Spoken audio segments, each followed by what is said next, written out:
Hello everyone, welcome back to my channel. I just wanted to show you a pattern that I purchased on Etsy. It's just starting to cool down in Australia, and I have a friend that loves crocheting. I crochet myself, but I haven't done it for probably 18 months. I was doing so much of it, my wrist was starting to ache. And I was doing heaps and heaps of blankets, and everyone in the family sort of got one, and then the wrist started aching, so I had to slow down on the crocheting. But my friend is still very much crocheting.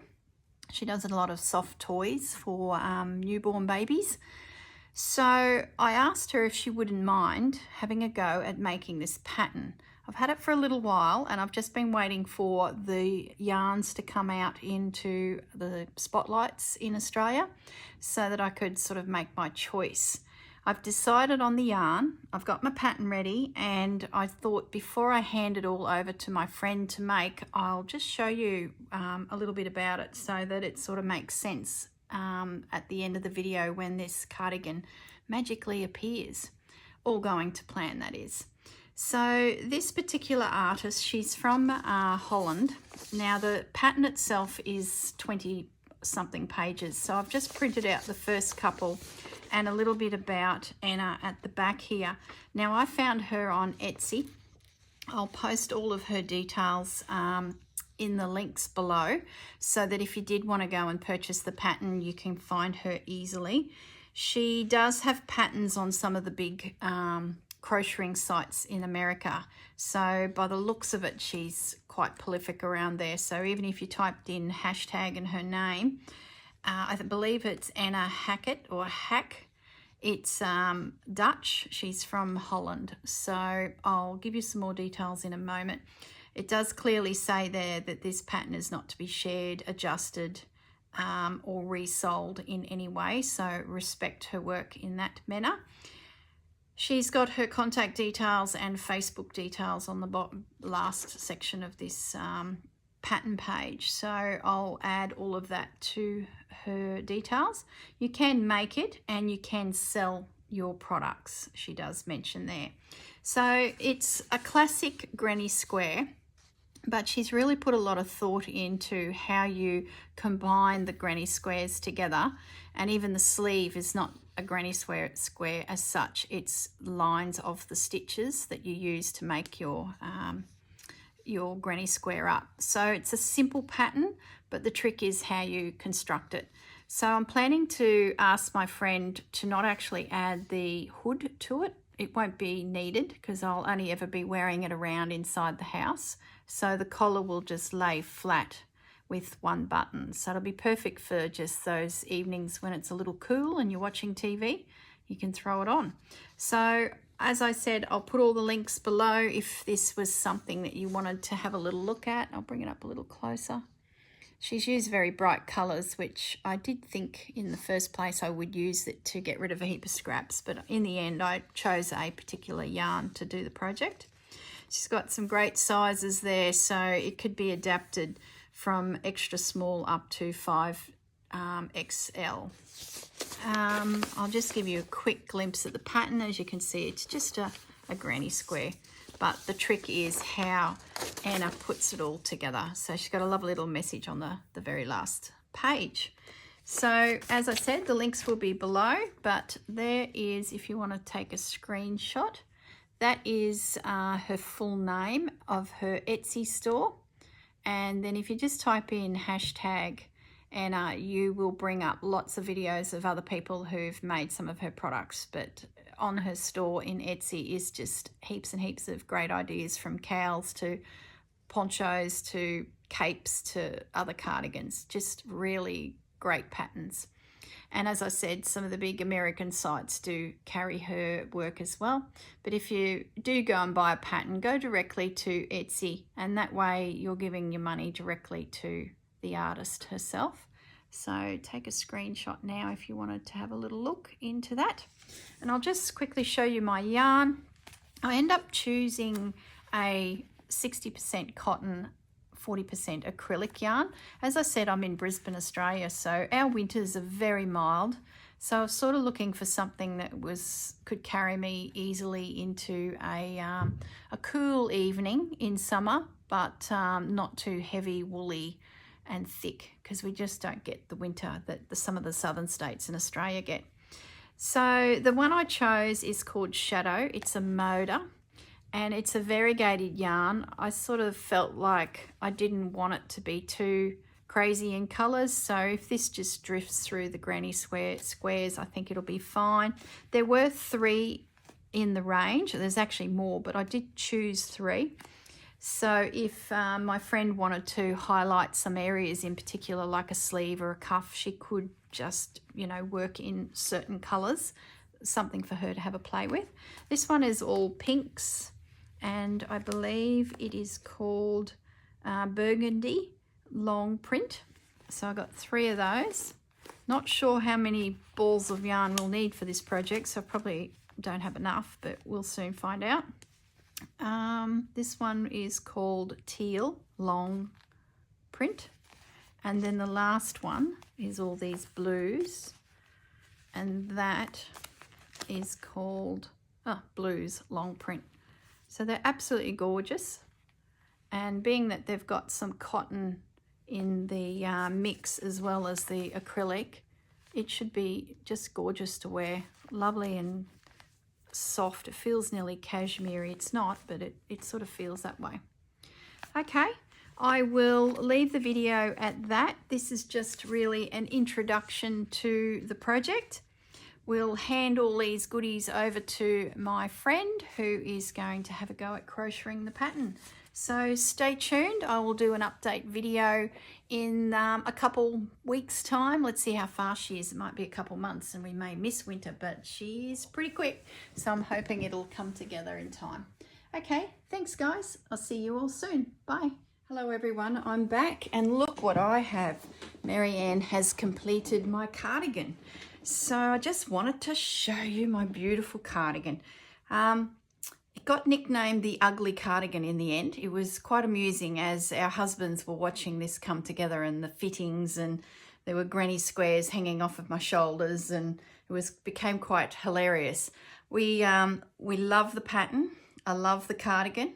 Can't decide about the colours. It's one of those scenarios where you buy yarns of variegated wool and they're beautiful, and you pick them up and you're like, oh, that'd be so beautiful, but then you're at the mercy of the variation within the colors. So we couldn't decide if we loved it or not. There's sections I love, like this collar. I think it's just the blues, but then there's other sections in the yarn that are quite dirty, like a grey dirty. Having said that, if you have a look at my photos, I picked up 3 variations of the yarn.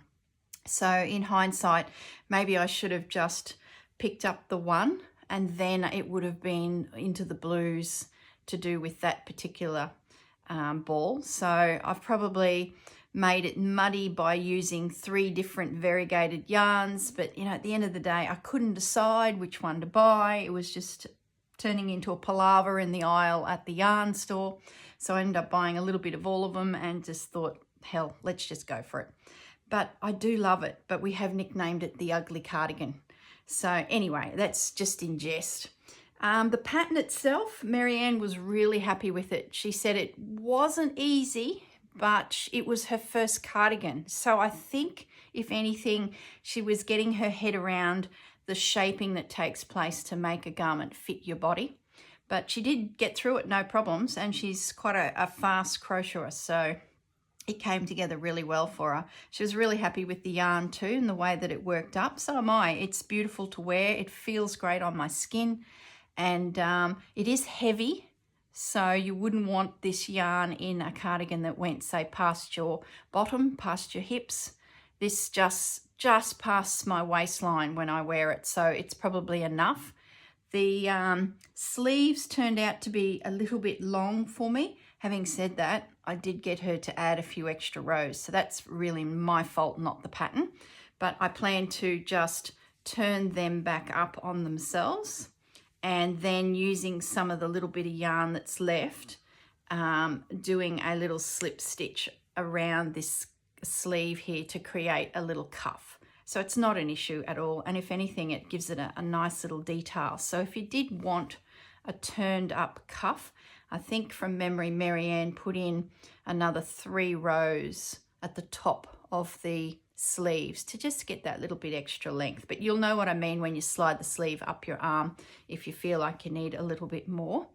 The what else can I say? Oh, there was one error that she found, and it was actually starting in the back. So as you can see, the back panel is a huge granny square. In here, now if I recall, the pattern says like chain 4, but the picture says shows chain 5. It's something like that. It's so minor, it doesn't really matter. But whatever the picture shows at the center here doesn't match what the text says at the start of this back panel. But it does not affect the whole piece anyway. It's just such a minor thing. Other than that, the pattern worked up beautifully and it followed along logically. So this is my cardigan. The only thing we didn't do, like I think I mentioned, is we didn't add the hood. There is an extra piece to go on there to create a hood that you can pop up over your head. Being I'm wearing this at home and just you know, around the house sitting on a couch, I didn't want the bulk that the hood would add to the back of the cardigan. It does suggest a button here to hold it closed, and then it sort of flutes open at the base, so you would see your clothes underneath. It's sort of just that single button, which I might put on. I'm just not sure because it's not really cold here in Brisbane. Often that a cardigan is left open and you just have a t-shirt on because it's just not cold enough to, you know, really snuggle in. So I don't think I will put that on, but we'll see. Maybe having it there is handy, and if you step outside briefly, at least you can pull it across the top of your chest for a little bit extra warmth. But that's, you know, beside the point. What else did I have to tell you? I think that's about it. So I'll take some photos of the cardigan and pop them at the end so you can sort of see the colour variations and how they came across. That's that ugly colour. See that there? It's beautiful on its own right. It's a grey tone, but it just, I don't know. See that colour there's not much better either. I don't know. I love my ugly jumper. I think it's just gorgeous. I think I will find a home for this, no problems, and really enjoy wearing it. I'll just slide it up a little bit more so you can see the bottom of it. Marianne's niece has spotted it being made. She was helping us one evening with the 20 charity journals, and she was like, oh, can you make me one? So she's gone out and bought the same wool but in black, and she's getting the hoodie. So she's a younger person, so it will be beautiful and she'll be able to wear that all the time. So she is going to get a black one with a hood. So it will be interesting to see how that one comes together, and if Renee doesn't mind, I might even do a quick little video to add to it just to show you how that one comes together, if the girls don't mind me stealing it for a moment. Okay everyone, I'll leave it at that. I might just flip it over so you can see the back. That's the back. It's got some squares across the top and then the big panel in the back. And if you didn't like the big panel, you could probably modify the pattern and do more squares, but it's a nice feature. But look at variegated yarn. There's like no controlling it, unless of course you do snip it and control your colours. But no, I just said to Marianne, just go for it. Let it do what it wants to do. Therefore, I have now a beautiful house cardigan, my ugly cardigan. I love it. Okay, everyone, I'll leave you in peace, and happy crocheting for those girls out there that are crocheters as well as journal makers and stitches and a little bit of everything. That's us girls. All right, see you all soon. Bye.